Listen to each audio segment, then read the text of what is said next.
زندگی بدلی۔ جب انہوں نے زندگی بدلی، اپنی دینی زندگی کو اختیار کیا، تو پھر اللہ سبحانہ تعالیٰ نے کیا کیا؟ سب کچھ کے بغیر کام بنائے۔ ان کے پاس عہدے نہیں تھے، منصب نہیں تھے، مال ملک چیزیں نہیں تھی، کچھ نہیں تھا ان کے پاس، سب کچھ تو ان کے پاس تھا۔ فرعون کے پاس حکومت بھی تھی، فرعون کے پاس عہدہ بھی تھا، فرعون کے پاس مال بھی تھا، فوج بھی تھی، اسلحہ، سب کچھ ان کے پاس ہے، ان کے پاس کچھ بھی نہیں۔ لیکن کیا بدلا ہے؟ زندگی بدلی۔ تو جب زندگی بدلنے پر کتنے قسم کے ان قوموں پر، اس قوم کے اوپر عذاب آئے، اور اس لیے کوئی اسباب نہیں اختیار کی، ظاہری سبب کوئی اختیار نہیں کی۔ کبھی ٹڈیوں کا عذاب، کبھی مینڈکوں کا عذاب، کبھی چوہوں کا عذاب، کبھی خون کا عذاب۔ تو جو جب آتا وہ معافی مانگتے کہ ہم ایمان لے آئیں گے، یہ دعا کرتے، پھر وہ ختم ہو جاتا، پھر دوسرا، تیسرا، چوتھا۔ پھر موسیٰ علیہ السلام اپنے ساتھیوں کو لے کر نکلے، کیا لے کر؟ ان کو لے کر نکلے۔ جب نکلے تو سامنے سمندر کی موجیں، پیچھے فرعون کی فوجیں۔ وہ کہنے لگے ہم تو مارے گئے۔ ساتھی کیا کہنے لگے موسیٰ علیہ السلام کو؟ اگر آگے جائیں تو ڈوب کے مریں، اور رک جائیں تو کٹ کے مریں۔ پیچھے فوجیں لے کر آگے بڑھے تو فرمایا کہ موسیٰ علیہ السلام نے فرمایا کلا، ہرگز نہیں، اللہ میرے ساتھ ہے، راستہ دیں گے۔ کون ساتھ ہے؟ اللہ ساتھ ہے۔ کیا دیں گے؟ راستہ دیں گے۔ اللہ نے کیا حکم دیا؟ ڈنڈا مارو، کس پر؟ فرعون کے سر پر کہ پانی پر؟ عقل کے خلاف ڈنڈا مروایا پانی پر۔ تو کیا بن گیا بھائی؟ پانی پانی ہے، راستے بن گئے اس میں، اللہ نے کھڑا کر دیا اور راستے بن گئے۔ کس نے بنائے؟ ڈنڈے نے بنائے یا اللہ نے بنائے؟ اللہ نے بنائے۔ اچھا، پھر یہ موسیٰ علیہ السلام کے ساتھی، موسیٰ علیہ السلام، ہارون علیہ السلام، یہ سارے پار ہو گئے۔ کس سبب سے ہوئے؟ ظاہری سبب کیا ہے؟ کوئی ظاہری سبب ہے؟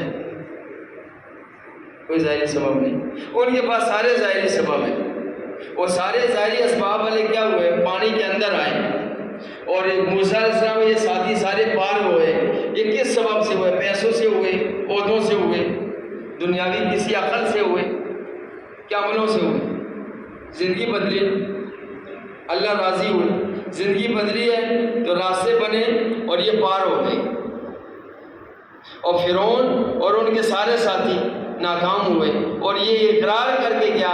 میری ترتیب زندگی جو تھی ناکامی والی ہے، موسیٰ علیہ السلام، ہارون علیہ السلام کے جو ترتیب زندگی ہے کامیابی والی، اور وہ اپنے ناکامی کے اقرار کیا۔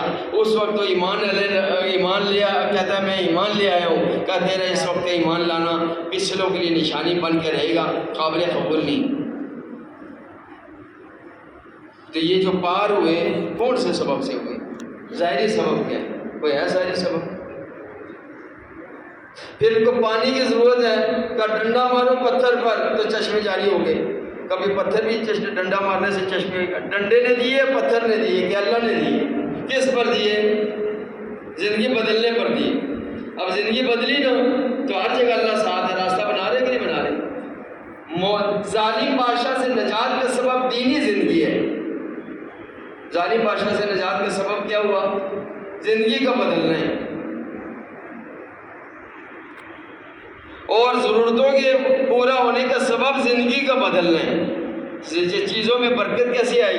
دیکھو اللہ نے کیسا انتظام کیا۔ پتھر سے 12 قبیلے، 12 چشمے جاری ہوئے۔ کس پر ہوئے بھائی؟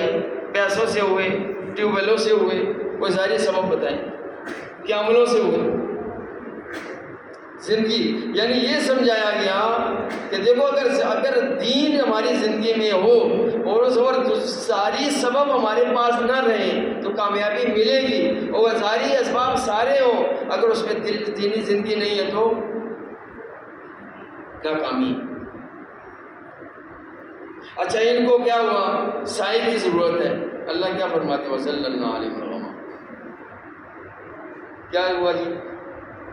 بادل سائے کے لیے، وانزلنا علیہم المن والسلویٰ، اور ان کو من اور سلوہ ملا۔ کس پر؟ کسی ظاہری محنت ہے اس کے پیچھے؟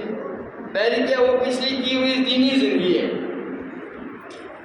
اور جو اس کے وہ موسیٰ علیہ السلام کے جو خضر علیہ السلام والا قصہ آتا ہے جس میں انہوں نے دیوار صحیح کی ہے، وہ کیا کہ ان کا باپ، اور باپ کے کون باپ تھا، دادا تھا کہ نیک تھا، اب کیا ہوا، اولاد کی مال کی حفاظت ہو رہی ہے، دیوار کو سیدھا کیا جا رہا ہے کہ جب یہ بچے جوان ہوں گے تو کیا ہوں گے، نسلوں کی اللہ مدد یعنی حفاظت کرتے ہیں دینی زندگی کی وجہ سے۔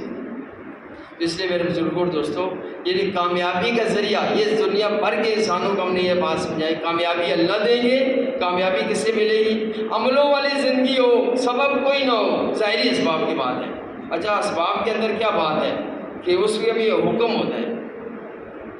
دیکھو روٹی ہے، کھانا ہی ہے، کھانے میں کیا کھانا ہے کیا نہیں کھانا، ہر چیز تو نہیں کھانی، کھانے کی تو ہر چیز ہے، لیکن کیا کھانا ہے کیا نہیں کھانا، یہ ہوتا ہے کہ نہیں ہوتا؟ پھر کھانا کس وقت کھانا ہے کس وقت نہیں، اور کس ترتیب محنت سے کما کے کھانا جائز ہے، اور کس ترتیب محنت سے کھانا کمانا جائز نہیں، یہ ہے کہ نہیں ہے؟ اس لیے میرے دوستوں، اس لیے فرمایا کہ کامیابی دین سے ملے گی۔ تو یہ جو مادی شکلوں میں بھی اگر آدمی لگے، حکم کی وجہ سے لگے گا، سنت طریقے پر لگے گا، یہ کیا بنے گا بھائی؟ یہ دین بنے گا۔ تو فرمایا کامیابی اللہ دیں گے، کامیابی عملوں سے ملے۔ اس نے فرمایا رسول اکرم صلی اللہ علیہ وسلم نے اپنے ایمان کو تازہ کرتے رہا کرو۔ صحابہ نے عرض کیا تازگی کیسے کریں؟ فرمایا اکثر لا الہ الا اللہ کا کہتے رہا۔ فرمایا جس نے فساد کے زمانے میں میری سنت کو جو زندہ کیا، وہ اس نے مجھ سے محبت کی، جس نے مجھ سے محبت کی وہ میرے ساتھ ہوگا یعنی جنت میں۔ اس لیے میرے دوستوں، یہ یقین بنانا یہ ہمارا پہلی ضرورت ہے کہ یقین یہ بنے، زندگی اللہ بنائیں گے۔ زندگی کس سے بنے گی بھائی؟ عملوں سے بنے گی۔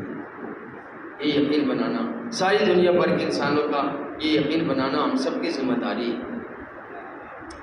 اب یہ کہ اس کی استعداد جو ہے کہ دینی زندگی کی استعداد ہم میں پیدا ہو جائے، اس کے لیے اللہ نے نماز کی عبادات صحیح نہج پر ہوں۔ دوسری میں نے حدیث بات کی ہے، اس میں پہلی چیز نماز ہے، اس سے استعداد پیدا ہوتی ہے۔ جیسے فرمایا ان الصلاۃ تنہی عن الفحشاء والمنکر، نماز بے حیائی سے برائی سے روکتی ہے۔ اگر ہماری نماز جاندار بن جائے گی، اس لیے سیکھ کر صحیح کر کے وقت کے اوپر اور جماعت کے ساتھ ہم نماز پڑھنے والے ہیں۔ جو اچھی طرح وضو کرے پھر فرض نماز پڑھے، وہ گناہ جو چلنے سے ہوئے ہوں، ہاتھوں سے ہوئے ہوں، آنکھوں سے ہوئے ہوں، کانوں سے ہوئے ہوں، دل میں پیدا ہوئے ہوں، اللہ سب معاف فرمائے۔ نماز ایسی چیز ہے، نمازوں پر محنت کرنا۔ آنکھ نماز میں استعمال ہوتی ہے، اگر نماز میں قابو میں آ گئی تو بعد میں قابو ہو گئی۔ کان نماز میں استعمال اگر قابو میں رہے تو بعد میں قابو میں رہے۔ زبان اگر نماز میں قابو میں آ گئی تو بعد میں قابو میں آئی۔ اگر نماز میں قابو نہیں ہے تو بعد کیسے قابو میں آئی؟ سب کچھ کو چھوڑا، سب کچھ کے خیال کو بھی چھوڑنے کا حکم۔ کیا کرو؟ مسجد میں آ جاؤ۔ اس لیے فرمایا ایک آدمی یہ چاہتا ہے میں 24 گھنٹے زندگی دین کے مطابق گزاروں۔ کس کے مطابق گزاروں بھائی؟ دین کے مطابق۔ تو 10 منٹ اگر دین کے مطابق اس کی زندگی نہیں گزرتی، جس شعبے میں کسی میں لگا ہوا نہیں ہے، سب کچھ چھوڑا، سب کچھ کا خیال بھی چھوڑا، تو نہیں یہ کر سکا تو باہر کیسے کر؟ دکان میں کیسے چلے گا؟ دفتر میں کیسے چلے گا؟ جیسے فرمایا عن قریب اس کی نماز اس کو چوری سے روک دے گی۔ جیسے شخص کے بارے میں آیا نا، وہ نماز بھی پڑھتا ہے چوری بھی کرتا ہے، فرمایا اس کی نماز عن قریب اس کی نماز اس کو چوری سے روک دے گی۔ جب یہ نماز اس کی بڑھیا ہوتی جائے گی، یہ اس کو اسے نکال دے گی۔ اس لیے فرمایا نمازوں پر محنت کر۔ محنت کا کیا طریقہ ہے؟ دیکھو آدمی نماز شروع کرتا ہے نا، جو ادھر نماز شروع کرتے اس کی توجہ کہیں اور چلی جائے، دفتر والے کی دفتر، دکاندار کی دکان میں، اگر کوئی کام شروع کر رکھے اس کام میں، یا جس سے امید ہے اس کے پاس، جس کا خوف ہے اس کے پاس اس کی طرف، یا جس سے محبت ہے وہاں دھیان چلا جاتا ہے۔ اس لیے فرمایا اس لیے محنت ہے، ہم اپنی نمازوں پر محنت کریں۔